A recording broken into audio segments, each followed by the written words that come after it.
Attention, Patriots Nation. Breaking news straight from Foxborough. If you love the Patriots, get ready, because what I'm about to share could shake the very foundations of this season. Here's the plain truth. The atmosphere behind the scenes at the New England Patriots is on fire. In recent days, explosive conversations, strategic decisions, and silent moves have started to chart a whole new course for our team. And at the center of it all, the man, the mind, the strategist, Mike Vrabel. He's not just doing his job. He's obsessed with taking the Patriots back to where we belong, the very top of the NFL. But not everything is that simple. There are still points of tension within the roster, pieces that need to fit together, and decisions that will reshape the team from the inside out. And that's exactly why I'm here, to lay it all out for you. Before anything else, do me, and every fan out there, a favor. Smash the like button right now, but only if you believe in the process. Only if you believe, like I do, that Wolf has a plan. A plan that will lead us all the way back to the Super Bowl. If you truly believe it, drop a comment below. Go Pats! On our way to the Super Bowl. Let's show everyone that this fan base is massive and that we're more fired up than ever. Now, pay very close attention,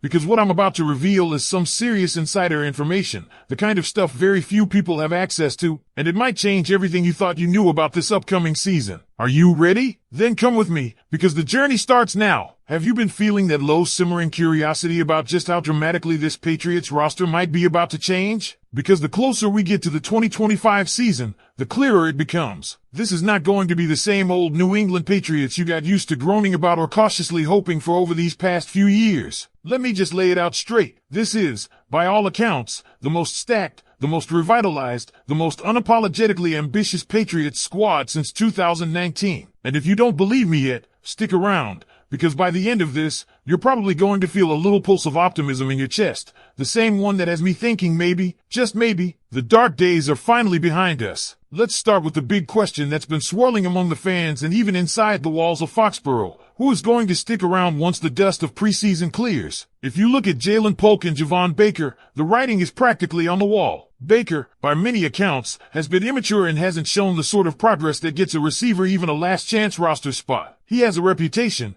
maybe not entirely undeserved, as a disappointment, and the Patriots coaching staff isn't exactly glowing when his name comes up. To put it bluntly, if he makes the team, it'll be a shock. Polk has a little more going for him. He's young, he was banged up last season, and he has raw talent, but even that probably won't be enough to tempt any other team into giving up a 6th or 7th round pick. The most realistic path for Polk is stashing him on IR or the PUP list to keep some developmental hope alive. So if you're betting on a surprise trade that nets any real return, don't. This front office is likely to cut their losses instead of trying to bluff the league into seeing value that isn't there. And here's where things get more interesting. The competition at receiver is about to be a cage fight. You have the four locks, Stephon Diggs, Kyle Williams, Pop Douglas, and Matt Collins. That leaves only 2 or 3 spots, and you've got Keyshawn Bout, Effin Chisholm, Kendrick Bourne, and yes, those same Baker and Polk trying to scrape into the final 53. Bout, though, is the one with legitimate trade value. The guy showed real flashes last season, 43 catches, nearly 600 yards,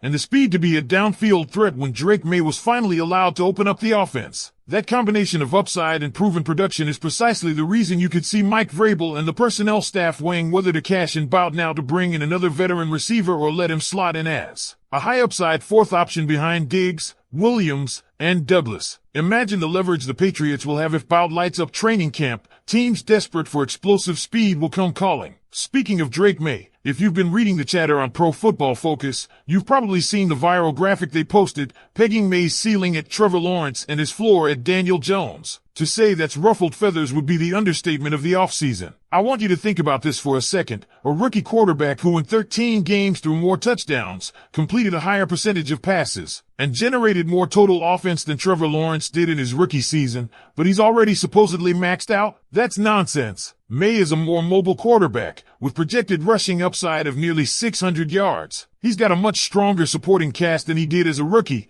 between Diggs, a retooled offensive line, and a more competent coaching staff. If you're still on the fence, consider this. When Jacoby Brissett was under center early last season, Bout barely even saw a deep ball. Once Maye took over, Bout's numbers took off. That's what happens when you put a live arm behind center. And now that Maye has been through the rookie lumps, the expectations, whether you like it or not, are that he'll cross the 22 touchdown mark and maybe push higher. Let's not gloss over what the front office did to finally upgrade the protection for Maye either. They brought in Brad Berry to anchor the interior offensive line and Will Campbell, a promising tackle who may not be an instant All-Pro but has the tools to develop into a difference maker. Morgan Moses is coming off injury, but if he stabilizes, suddenly you have a line that can hold up long enough to actually execute a modern offense. Remember how chaotic the pocket was last season? This year, there's no more built-in excuse. And that's before you even talk about the defense. Robert Spillane racked up 148 tackles in 2024 and is your new Mike linebacker.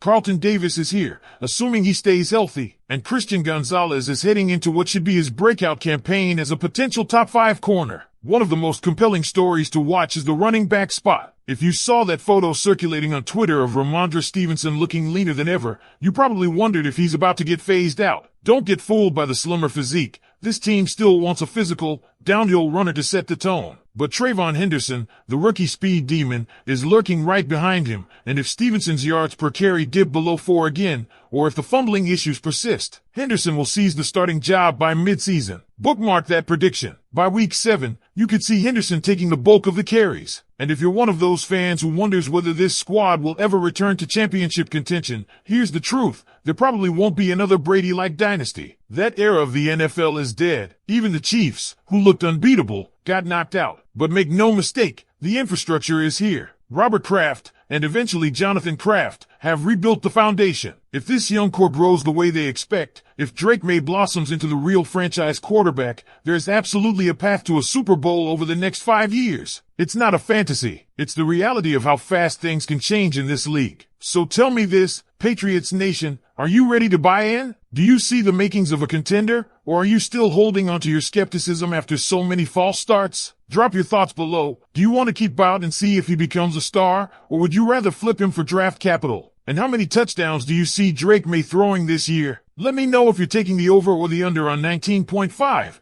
because this season is about to be something we haven't felt in a long, long time. And while you're thinking about whether you'd bet the over on Drake Maye's touchdowns, consider this. There's a very real possibility that this Patriots offense is going to look completely unrecognizable from what you've been stuck watching the last few seasons. No more checking it down on 3rd and 12. No more collapsing pockets that implode before the quarterback can even scan the field. No more slogging through endless 3-and-outs because no one can separate. This is an offense being deliberately built to attack, to stretch defenses vertically, and to finally leverage a young quarterback's mobility instead of shackling it. If you're not excited about what this means for Pop Douglas, you haven't been paying close enough attention. Pop showed flashes as a dynamic slot option, quick releases, precise routes, and the kind of RAC, run after catch, ability that keeps drives alive. Now, imagine lining him up with Stephon Diggs drawing double coverage and Kyle Williams eating up attention over the middle. Defenses won't be able to smother everyone. They're going to have to pick their poison, and if Drake Maye can keep making those layered throws